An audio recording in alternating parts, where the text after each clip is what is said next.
Pour créer une forme avec une texture, nous allons créer quelque chose qui s'appelle le masque d'écrêtage. Pour en créer un, je vais dans un premier temps aller chercher ceci. Je vais l'agrandir un petit peu. Je clique une fois dessus. CTRL T.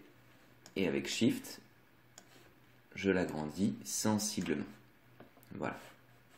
Je clique à l'extérieur. Je vais vouloir par exemple faire en sorte qu'une étoile soit créée ici et que cette étoile prenne la texture du bois. Pour faire cela, je vais dans les objets, je prends une étoile, je prends cette étoile que je mets ici, je vais un petit peu l'orienter, voilà.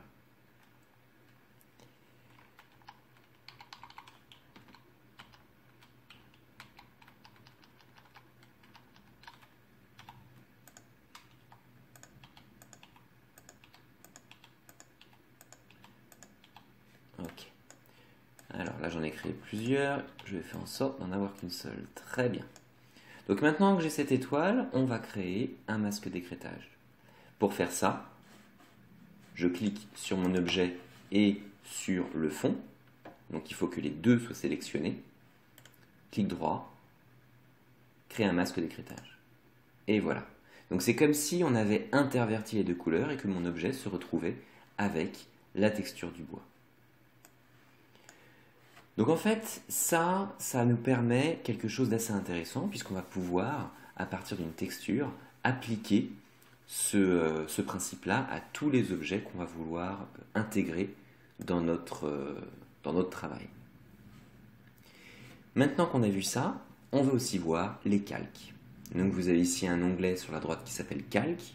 Si jamais il n'apparaît pas, vous pouvez aller dans Affichage, Fenêtre, Calque. Moi, il est sélectionné. S'il n'est pas sélectionné, vous pouvez cliquer dessus. Et il apparaît ici. Le système des calques fonctionne comme sous Photoshop ou sur d'autres logiciels. Il s'agit de superposer différentes couches d'informations. Là, nous sommes sur le calque numéro 1, qu'on pourrait appeler par exemple fond. Et si je clique ici, nouveau calque, je vais l'appeler deuxième objet.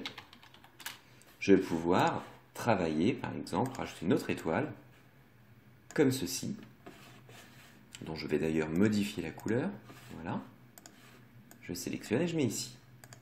Donc là, vous voyez que j'ai bien une étoile sur mon calque numéro 2 et une étoile sur mon calque numéro 1.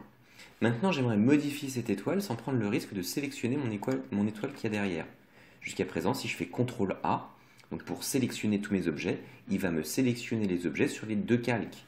Et la simple différence, c'est que l'objet sur le calque numéro 2 est entouré en rouge et sur le numéro 1, il est entouré en bleu.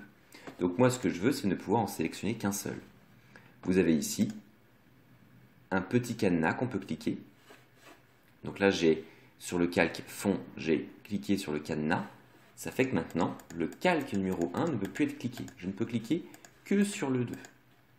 Donc cela sera vraiment pratique pour pouvoir personnaliser votre travail et pouvoir le décomposer. Décomposer votre illustration et travailler couche sur couche.